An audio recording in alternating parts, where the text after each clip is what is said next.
Hola, ¿cómo están? El día de hoy estamos en un nuevo episodio de Alejandro al Cuadrado, tu podcast y video show, donde estaremos platicando de inversiones inmobiliarias, de los bienes raíces en general, cómo invertir, cómo comprar tu primer hogar, cómo sacar un crédito hipotecario y en general de cómo obtener tu libertad financiera, que es lo que todos queremos en algún momento, tener una libertad financiera.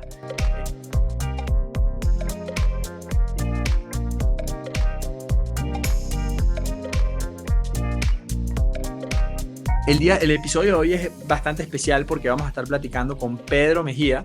Pedro es mi hermano menor, nosotros somos 4 hermanos, Pedro es el menor de los 4. Él está en Venezuela y es el director de Habitu Venezuela y también socio de Habitu Holdings, que es la franquicia de Habitu Inmobiliaria.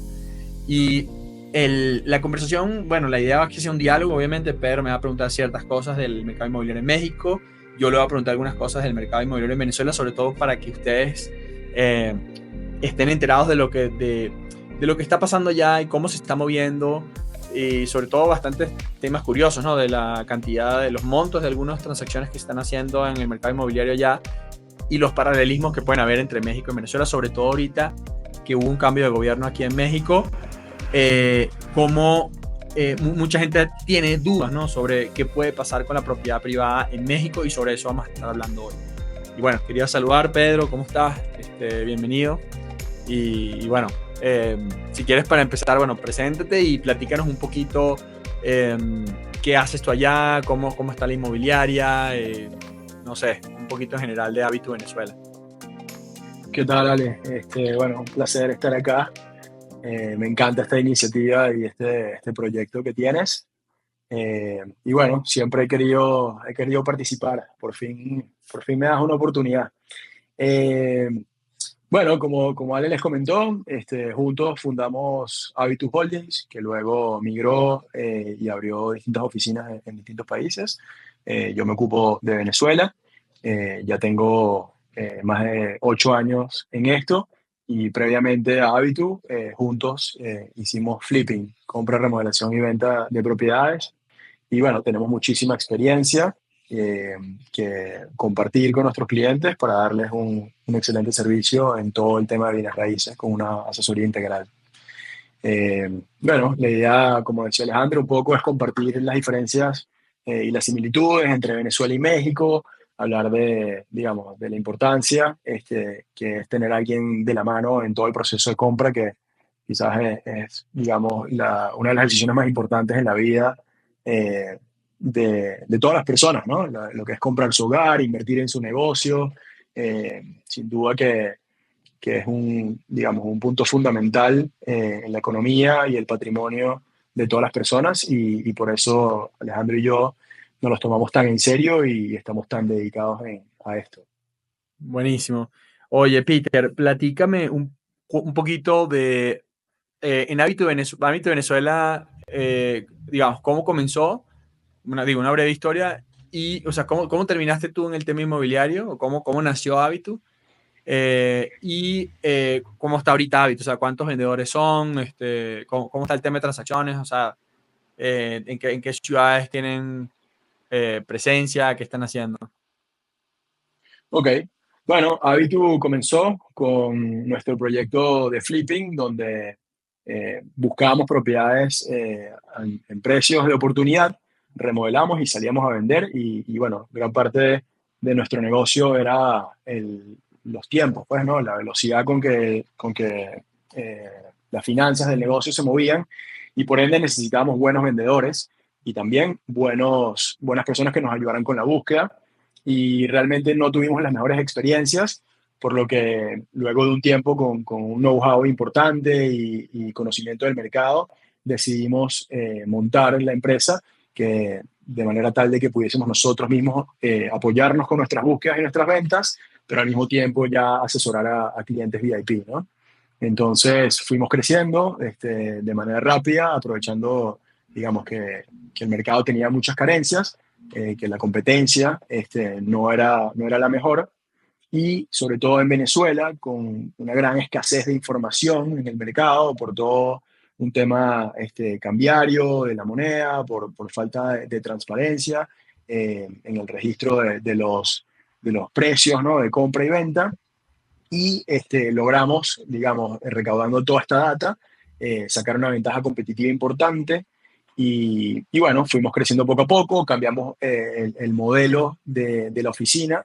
Ahorita se basa en darle las herramientas necesarias a todos los que ya son corredores inmobiliarios para que puedan vender lo más rápido y lo mejor posible, ¿no?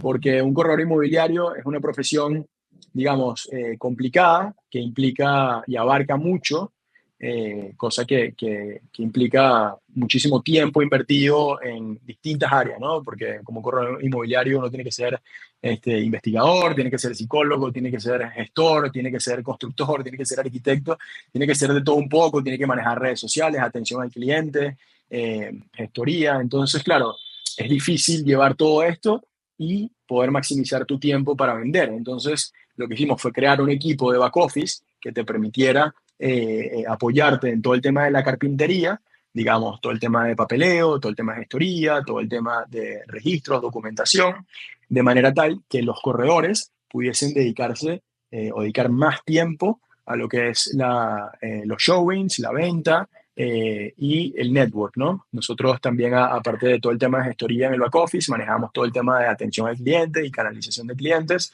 todo el tema de marketing, producción, videos y todo el tema estratégico de publicidad para invertir y que se muevan todas estas propiedades, ¿no?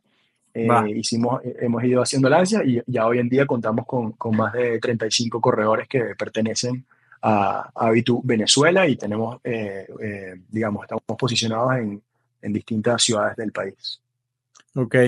Mira, para los que no saben, o sea, que nos están escuchando o nos van a ver desde México, cuéntame qué, o sea, a mucha gente se le hace extraño o no sabe cómo está Venezuela. Las últimas noticias, digamos, que se escucharon en casi, por lo menos en México y en muchos lugares del mundo, eran las noticias donde en los supermercados no había leche, no había pañales, no había papel de baño. Y bueno, yo personalmente viví eso porque cuando estaba todavía en el 2017, 2018, realmente esa era la situación. Entonces es extraño como pensar, bueno, tienes una inmobiliaria, ¿ok? En un país que la última noticia que llegó fue esa, ¿verdad? Bueno, más ahorita las de las elecciones y todo el tema que ha pasado.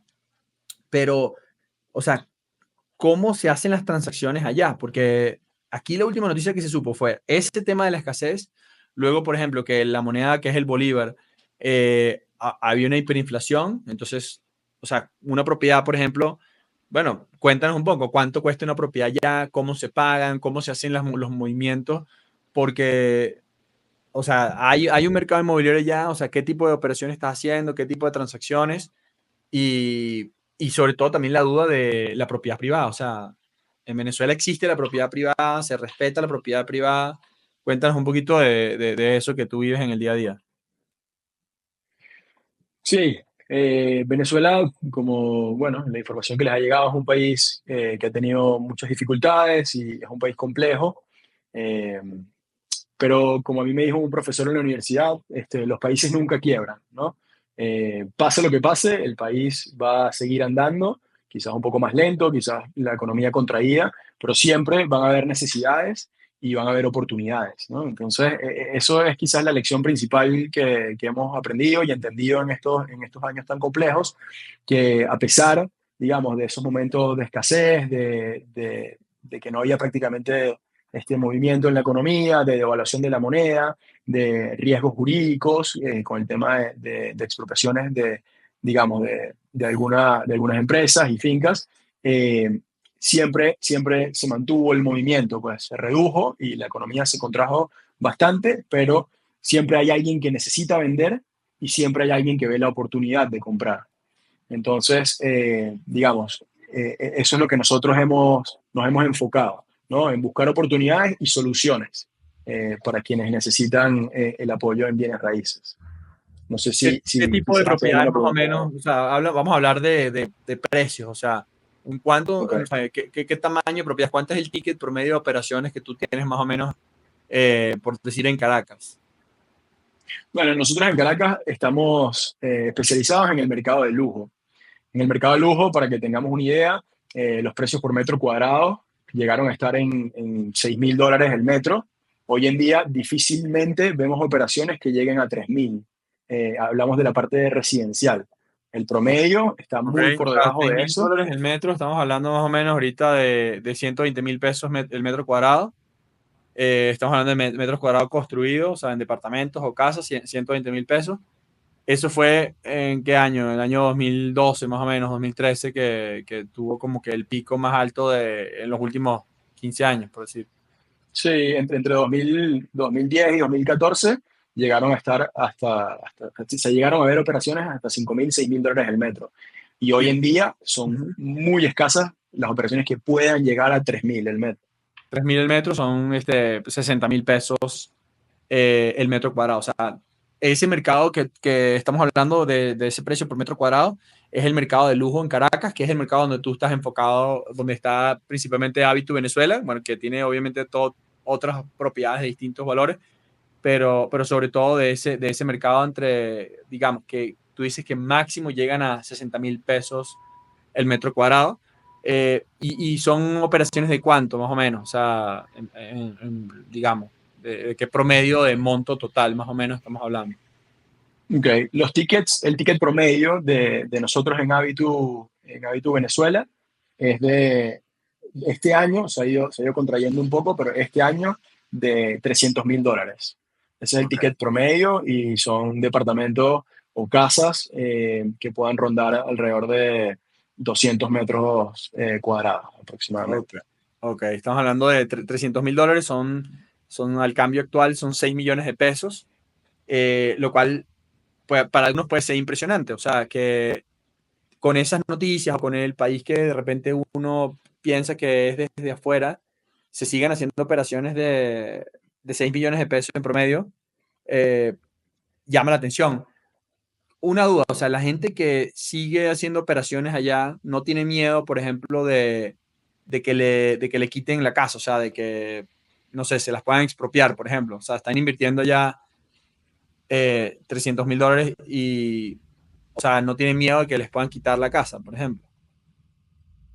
De que les quiten la casa, realmente son muy pocos, digamos, los que tienen miedo de eso, porque realmente en casas eso no se ha visto. Se han visto, digamos, lo que son las invasiones o lo que llaman en Europa los ocupas.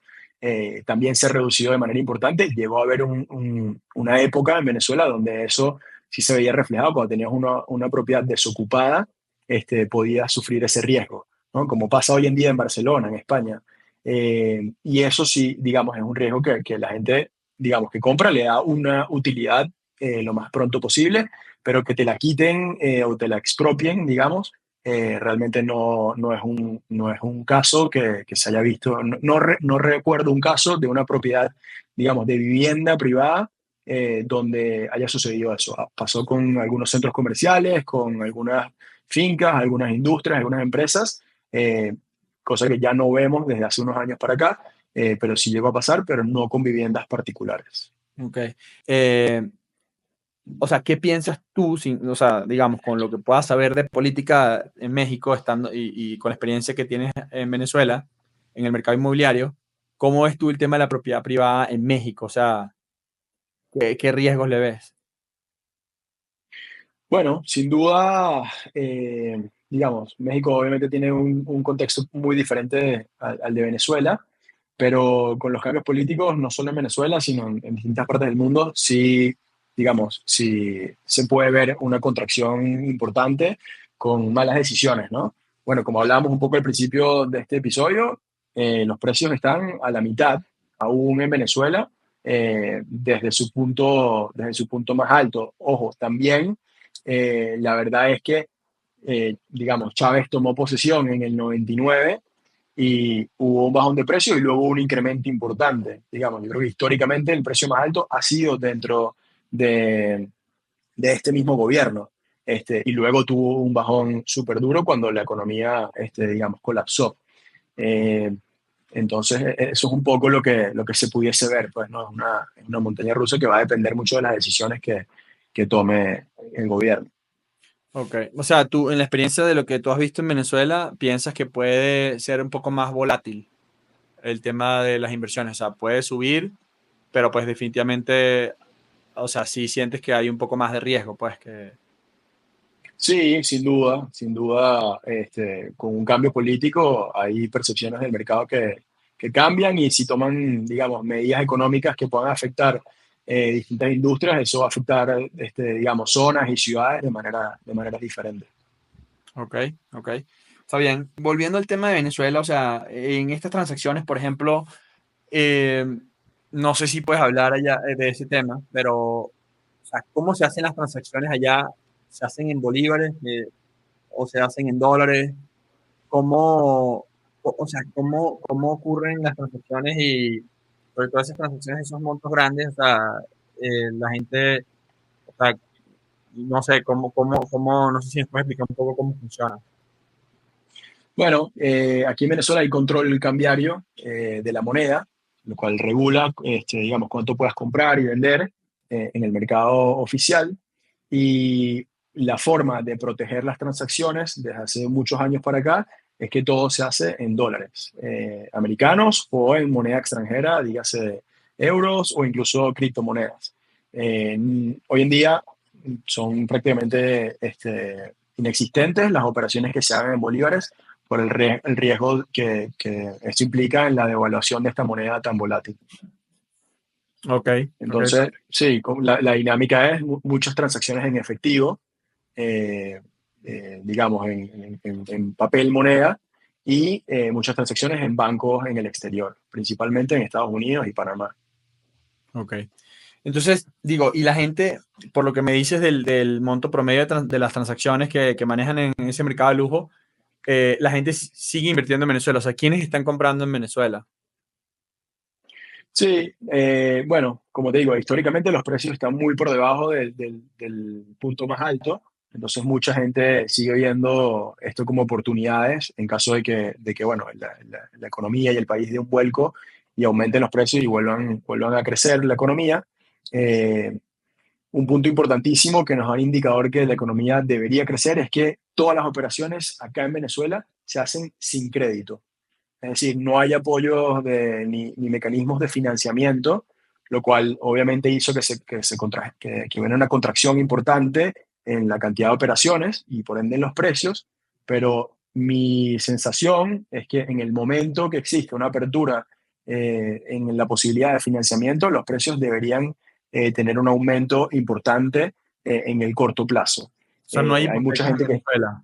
Cuando dices no existen. mecanismo de financiamiento, es que no hay créditos hipotecarios.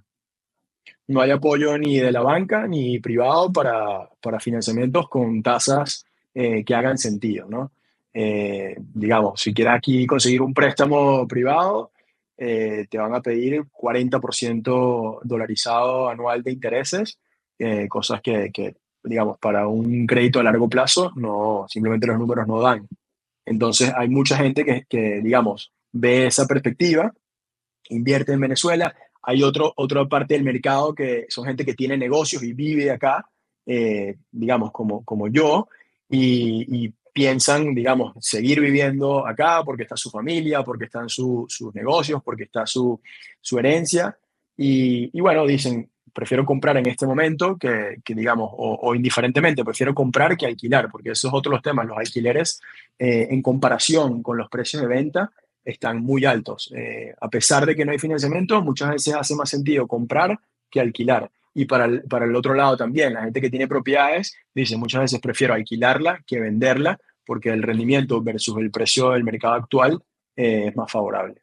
Ok, o sea que, porque la percepción es que solamente los chavistas están comprando. Entonces, digo, tú que lo estás viendo, ¿quiénes están comprando? O sea, porque, pues sí, no sé, esa es la idea que se tiene.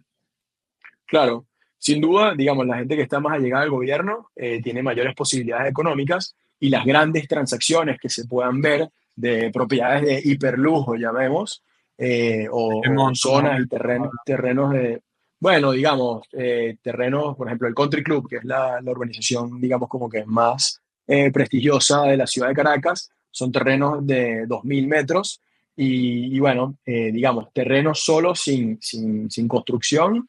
La gente puede estar llegando a pagar entre 1 y 2 millones y si la casa está lista, hemos visto transacciones de casas de 6 7 8 millones. Entonces, uno de los efectos que vemos es que, claro, la gente que vende esas propiedades, desde 8 millones hasta, digamos, $500,000 o $600,000, luego, si ellos pretenden seguir viviendo en Venezuela, que en la gran mayoría de los casos es así, se voltean y compran una propiedad de un menor monto, pero también compran. Entonces hay como un efecto cascada, ¿no? La persona que vende la casa donde tiene 30, 40 años viviendo y ya sus hijos se fueron del país o simplemente tienen sus propias familias y viven en otras partes, donde tú que la vendan en 400, $500,000, se voltean y compran un apartamento de 200 o $100,000, y a su vez esa persona que vendió se voltea y compra un apartamento más pequeño de $50,000. Claro, o Hay, sea, hay por una mucho de venta eso. se genera como un efecto dominó, como una escalera de ventas de menor costo, eh, donde van comprando, o sea, por ejemplo, como tú dices, nada más como parafraseando, alguien compra una propiedad de $6 millones, de que son 12 millones de pesos, y a la persona que vendió compra a su vez una de, no sé, X, de $500,000, y así, y esa persona que vendió compra una más chica porque todos quieren vivir en Venezuela. O sea, todas esas personas que están vendiendo y comprando, pues quieren sacar algo de dinero para poder vivir, me imagino, o para viajar, o para ahorrar, o para lo que sea, pero una parte del dinero la vuelven a invertir en Venezuela, ¿no? Eso es lo que estás diciendo, básicamente. Sí, correcto. O gente Quizás que el primero que logró. vende, el primero que mete el dinero puede ser una persona llegada al gobierno, pero los demás que reinvierten ya son gente que tiene comercios normal o lo que sea.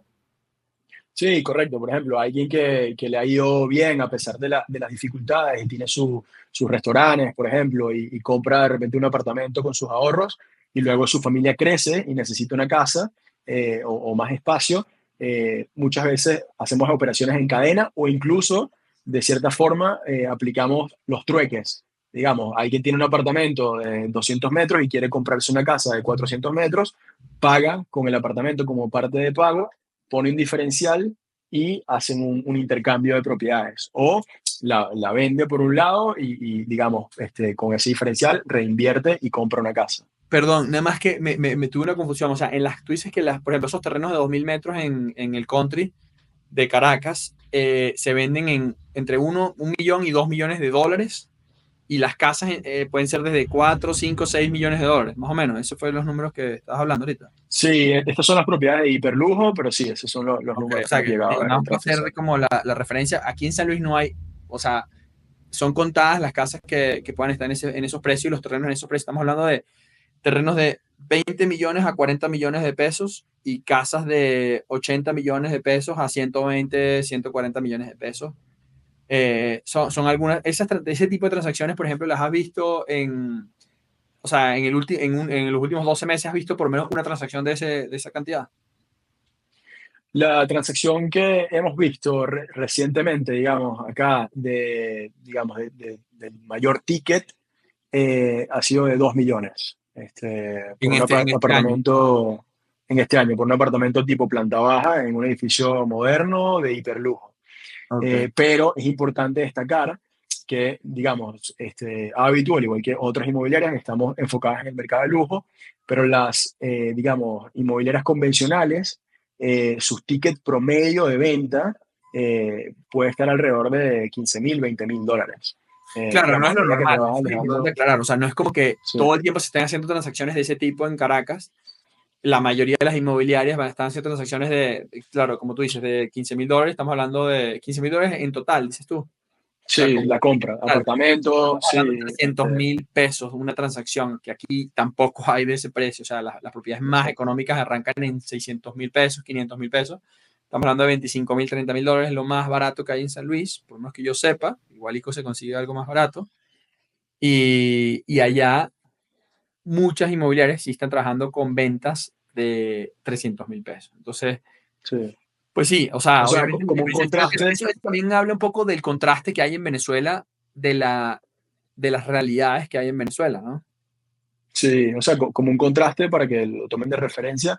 Nosotros hemos participado, digamos, en esas ventas de hiperlujo, en algunas oportunidades, como dice Alejandro, muy escasas, y también hemos participado en ventas de $3,000, en la zona más popular de Venezuela, por ejemplo, en La Dolorita, en Petare, participamos en una transacción que fue $3.000 por un apartamento.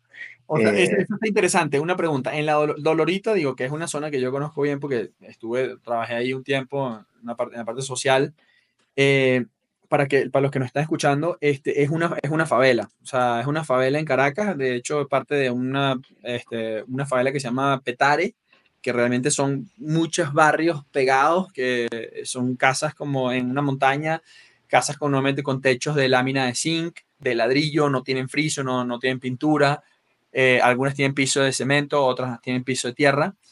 Y lo que está diciendo Pedro ahorita, que es el director de Habitu Venezuela, de la inmobiliaria, es que así como se hizo una transacción, que no la hizo la inmobiliaria, pero de $2 millones, o sea, 40 millones de pesos de un departamento, Habitu sí ha participado también en ventas de departamentos en esa favela de 60.000 pesos. El departamento completo. Está diciendo que el departamento valía $3.000, todo el departamento. Todo el departamento. Todo el departamento. Eso está interesante. Entonces, y la comisión ahí, Habitu, ¿cuál cobra normalmente comisión en Venezuela? La comisión estándar en Venezuela es del 5%, pero nosotros, entendiendo, digamos, que los Lo hicieron tickets tan gratis. bajos, no hay incentivo, esa fue ad honorem, pero nosotros tenemos una Porque política que cualquier ticket o, digamos, propiedad que se venda por debajo de $30.000, cobramos un flat fee de $1.000, de para mil que, dólares. O sea, digamos, que ahí le hubieran cobrado el exista treinta cierto. por ciento de comisión al cliente, entonces mejor no, ya no le cobraron Exacto, nada. Ok. exactamente. Porque ahí si el 5% de $3.000 son, ¿qué? 3%, $150. Hubiera sido. $150. Sí. Bueno, Eso sí es más yo, costoso yo- el yo traslado hasta también allá. me he ganado comisiones de 3.000 pesos y lo he hecho. Pero bueno, está bien. Entiendo que cuando tienes una transacción de 20 millones de pesos y una de 3.000, de 60.000 pesos, puedes dar gratis el servicio al apartamento de la favela. No, pero eso está interesante, está bueno. Eh, y cambiando un poquito el tema, o sea, para el tema de los rendimientos, o sea, nosotros, Pedro, que es mi hermano, somos socios del holding de Habito. Habito es una franquicia inmobiliaria que creamos nosotros, que tiene presencia en Venezuela y tiene presencia en México. Y parte de las regalías que pagamos cada inmobiliaria la juntamos para invertir. Y una de esas inversiones que hemos hecho es un departamento en Caracas que rentamos por Airbnb. Este, Cuéntanos un poco, Pedro, digamos, además de esa inversión, en general, ¿cómo has visto tú cómo están los rendimientos de las inversiones? Si alguien compra un apartamento y lo renta, ¿cuánto le está rindiendo al año ese apartamento? Sí, hay varios factores súper importantes a tomar en consideración, pero, digamos, la gente que está asumiendo el riesgo que implica invertir en Venezuela, apuesta a dos cosas. Uno, digamos, la próxima revalorización que pueda tener, con cambios de la dinámica del mercado y del país en general, como lo que les mencionaba anteriormente, el tema crediticio.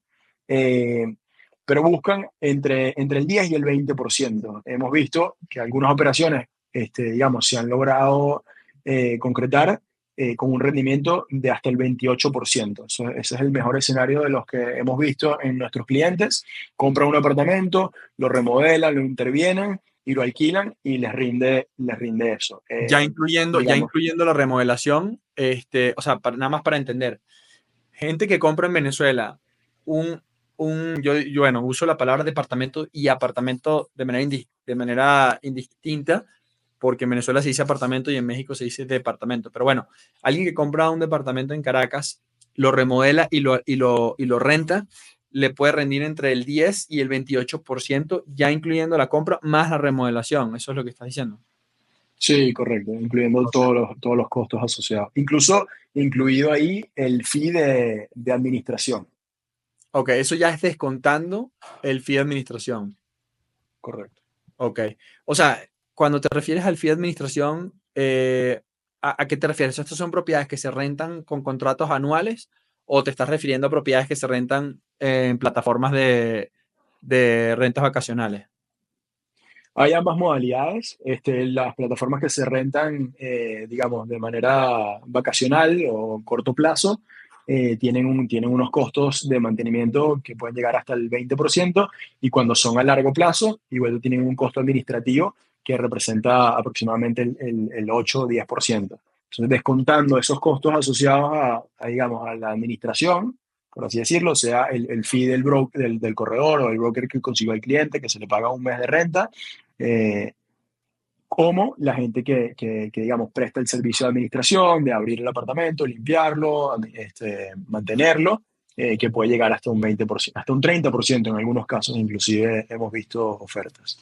Ok, entonces digo, nada más para recapitular, en inversiones en departamentos que se hacen, me imagino, estamos hablando de Caracas, donde las personas compran, remodelan y rentan su propiedad mediante plataformas de corto plazo, pueden tener un rendimiento, quitando ya de administración, entre el 10 y el 28% ya libres.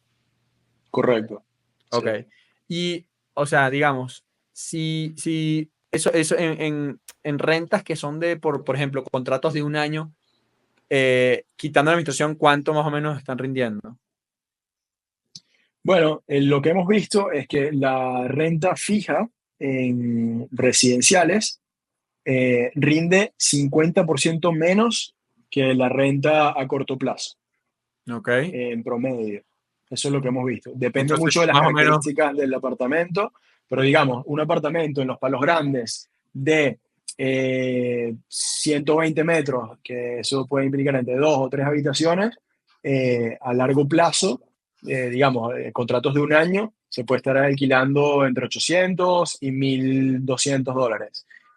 Si lo alquilas digamos, a corto plazo, eso se puede duplicar la renta que percibes entre 1,600 y ok. $2,400. Entonces, más bien, el 10% es para rentas, o sea, el 10% de rendimiento anual es para rentas de largo plazo y más hacia el 28% o 30%, por decirlo de una manera, es en rentas de corto plazo. Más o menos algo así, si pudiéramos simplificarlo.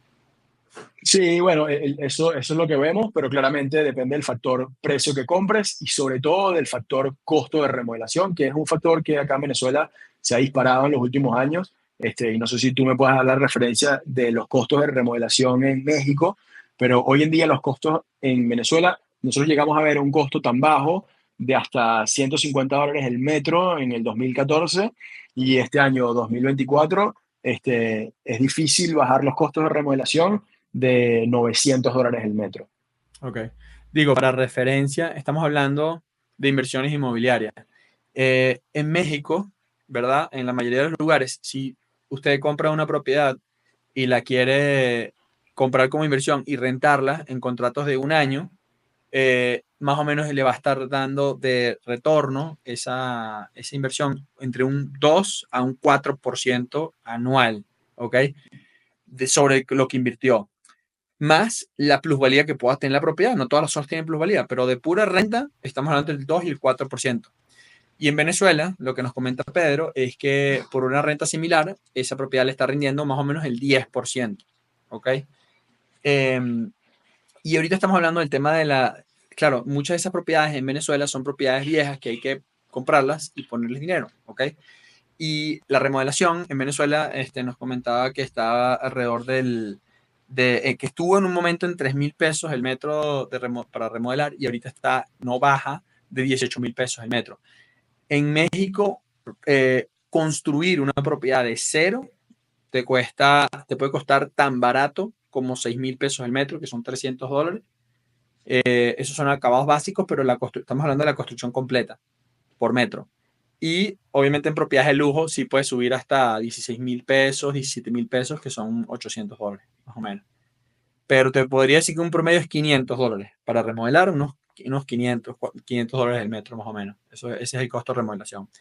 Pero está interesante, está bastante interesante, porque en plataformas en corto plazo, que ya hemos hablado en este podcast del Airbnb y bueno, en general de rentas propiedades que se rentan en corto plazo, sí te puede dar un rendimiento entre el 8 y el 12% anual, más la plusvalía de la propiedad. Pero en Venezuela 15-20% es súper atractivo. Así que si a alguno le interesa, nos puede mandar un mensaje por las redes de Habitu, habitu.slp, y le podemos buscar alguna opción para invertir a través de algún vehículo legal, puedan comprar alguna propiedad en Venezuela y obtener un rendimiento de este tipo si quieren diversificar allá. Y Bueno, apostar a Pedro, a la revalorización del mercado también, ¿no? Que es importante, porque aparte del rendimiento que te pueda otorgar esto en el mediano y corto plazo, si llega a haber una revalorización del mercado, también vas a capitalizar de manera importante. claro, claro. Ahí lo que Pedro se refiere es el tema de la plusvalía, ¿no? O sea, en Venezuela, ante un eventual cambio de gobierno que pudiera darse en algún momento, obviamente la plusvalía se dispararía. O sea, cuando en el 2019 hubo una, pues, una expectativa de que cambiara, las propiedades pegaron un brinco, no recuerdo cuánto más o menos subieron en ese momento, y eso fue previo a que se hiciera cualquier cambio.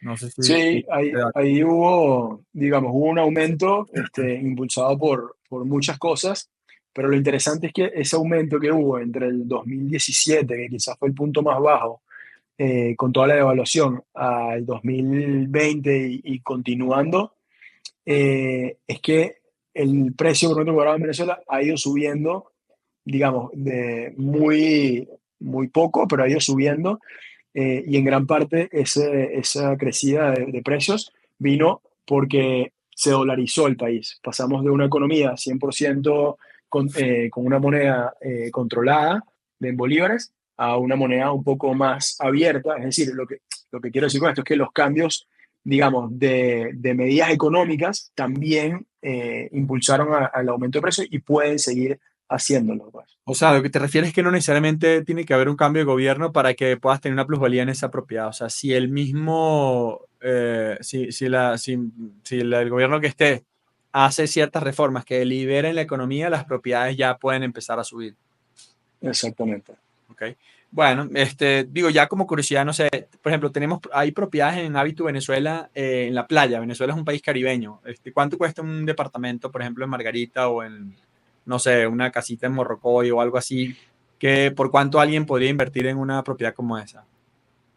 Sí, digamos, en zonas súper interesantes turísticas, como mencionas tú, la isla de Margarita, que es muy conocida internacionalmente, puedes conseguir un departamento desde $8.000 y una casita a partir de $30.000. Incluso $20.000 pueden haber tickets de casas que puedas comprar en la isla. Bueno, ok, estamos hablando de 400.000, $20.000 son, sí, 400.000 pesos. Las casas de Margarita, por ejemplo, ustedes administran propiedades por Airbnb en Margarita, ¿no? En la isla de Margarita. Ahí el rendimiento de estancia a corto plazo, o sea, ¿cómo está más o menos ahí para una propiedad como esa? El rendimiento tendríamos que calcularlo en base al precio de compra. Sin embargo, las propiedades vacacionales propiamente, que son en estos sitios donde son por temporada, los rendimientos no están tan interesantes todavía, ya que el país no ha tenido una apertura turística que te permita rentar una gran cantidad de días al mes, y dependes únicamente de fines de semana y digamos, te da para mantener el apartamento en buen estado y cuando llegues y lo utilices esté óptimo y te queda cierto flujo de caja, pero todavía no te da para generar una rentabilidad interesante como para que sea un negocio. Ok, ok. Bueno, eso ya hablaremos un poco más de eso. O sea, estas propiedades entonces que tienen esa rentabilidad, sobre todo están en Caracas. Sí, correcto. Ok, perfecto. Bueno, yo aprovecho también nosotros tenemos en Habitu México, tenemos propiedades en Cancún, en Tulum, en Mérida, toda la zona de Yucatán y Quintana Roo, que es, digamos, los dos estados grandes que están digamos, en el Caribe mexicano. Está creciendo muchísimo. Acaban de inaugurar un tren que recorre toda la península, tiene cenotes, parques, tiene ruinas, digamos, espectaculares, playas muy, muy bonitas, restaurantes, discotecas. Ahí tenemos propiedades en preventa, propiedades ya terminadas para inversionistas que quieran también diversificar su dinero, personas que nos estén escuchando desde Venezuela, que quieran invertir en México, en Habitu México. estamos para acompañarlos desde recibirlos en el aeropuerto hasta llevarlos a las propiedades para que las conozcan la zona y puedan invertir y tener tanto una inversión a la que puedan llegar de vacaciones, como igual una propiedad que podamos rentar cuando no la estén usando por Airbnb, y de esa manera la propiedad se pueda pagar o pagar casi completa mientras ustedes no la estén utilizando. Y igual algún inversionista mexicano, que sí se me han acercado personas que les interesa pues diversificar, ¿no? O sea, México ofrece un rendimiento, obviamente a mayor riesgo, mayor rendimiento. En Venezuela estuvimos hablando hoy en este episodio de los rendimientos y podemos hacer como un puente para que puedan invertir en Venezuela y también tener ahora sí que esa moneda puesta ahí, ¿no? O sea, digamos, no quiero comparar con el Bitcoin, pero de cierta manera son propiedades que tienen un potencial muy grande de subir de precio, sobre todo porque es un país petrolero, es un país que tiene muchos recursos, que tiene mucha gente que va a regresar y que va a invertir en Venezuela de una manera exponencial, como pasó en muchos países de la ex Unión Soviética, que apenas cayó el muro de Berlín, explotaron. Lo hablo con propiedad, por ejemplo, de Hungría, que son nuestros abuelos. Entonces, si quieren invertir en Venezuela a través de Habitu, estamos también escribiendo un mensaje. Luego les ponemos el número de teléfono, de WhatsApp, y por las redes también nos pueden contactar. No sé si tienes algún comentario más, alguna pregunta, algo. Sí, complementando el tema de las inversiones inmobiliarias en Venezuela, nosotros también podemos ayudarlos y ofrecer inversiones en compras de empresas, que, bueno, que a su vez también tienen terrenos, etcétera, pero hay muchas, digamos, industrias y empresas en Venezuela que se han quedado, digamos, con una capacidad instalada gigantesca y que los dueños se han ido o no han deseado continuar operándolas. Y hay unas oportunidades súper interesantes también en este sector. Perfecto, buenísimo. Bueno, nada, me dio gusto, Peter, hacer este episodio contigo. Y bueno, nada, esperamos luego poder hacer un segundo episodio ya de algún tema más específico. Pero bueno, me gustó mucho tener el episodio contigo, y estamos pendientes de un próximo episodio de Alejandro al Cuadrado. Sigan pendientes en nuestras redes, en Spotify, en YouTube. Estamos también en el Instagram. El Instagram, si me recuerdo, Rodrigo, es Alejandro al Cuadrado _podcast, creo que es, ¿no? Para que nos sigan y ahí tengan la información de primera mano.